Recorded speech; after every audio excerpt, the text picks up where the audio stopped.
ng bayan, maasahan anumang panahon. Magandang araw po sa ating lahat. Ngayon ay araw ng Sabado, August 23, 2025 at narito na ang pinakahuling update sa minomonitor pa rin nating bagyong Isang at sa habagat na pinalalakas nito. Huling namataan ang sentro ng bagyong Isang, 270 kilometers kanluran ng Bacnotan, La Union.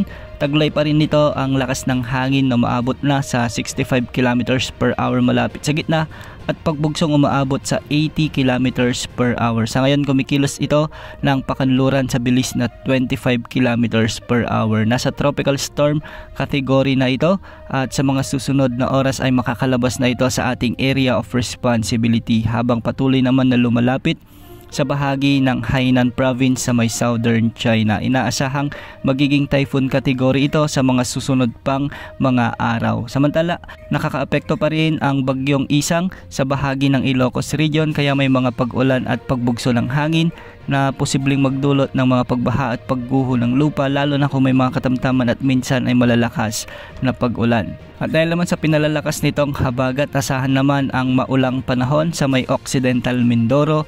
Kaya posible rin ang banta ng mga biglang pagbaha o pagguho ng lupa lalo na kung may mga katamtaman at minsan ay matitinding pagbuhos ng ulan. Magiging maulap naman ang mga kalangitan na may mga kalat-kalat na pagulan at thunderstorms dulot pa rin ng habagat na pinalalakas ng bagyo sa buong Metro Manila, Central Luzon, Calabarzon, Western Visayas at ang lalalabing bahagi ng Mimaropa.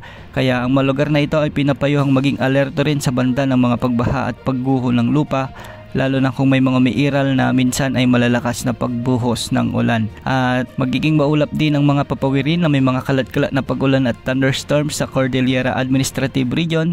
Dulot pa rin ito ng buntot ni Tropical Storm Isang. Kaya posible rin ang banta ng mga biglang pagbaha o pagguho ng lupa lalo na kung may mga katamtaman at minsan ay malalakas na pag-ulan. At dahil naman sa trough ng bagong low pressure area, asahan naman ang maulap na kalangitan na may mga kalat-kalat na pagulan at thunderstorms sa Eastern Samar, Dinagat Islands, Surigao del Norte, Surigao del Sur at Davao Oriental. Hindi rin inaalis ang banta o posibilidad ng mga biglang pagbaha o pagguho ng lupa lalo na kung may mga katamtaman at minsan ay malalakas na pag-ulan. Samantala sa Bicol Region, ang nalalabing bahagi ng Visayas at nalalabing bahagi ng Mindanao ay habagat pa rin ang magdadala ng bahagyang maulap hanggang sa maulap na papawirin na may mga isolated rain showers and thunderstorms. Sa nalalabing bahagi ng Luzon, localized thunderstorms naman ang magdadala ng mga pag-ulan lalo na sa hapon at gabi.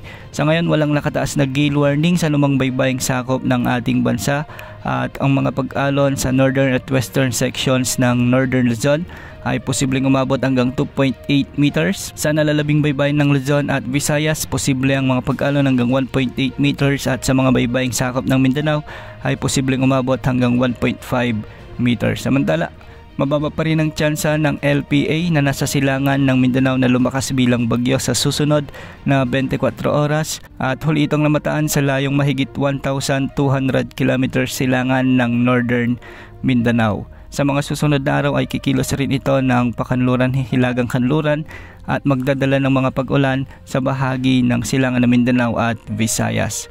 Yan muna ang latest sa lagi ng panahon. Ito po ang weather update ng bayan, maasahan anumang panahon.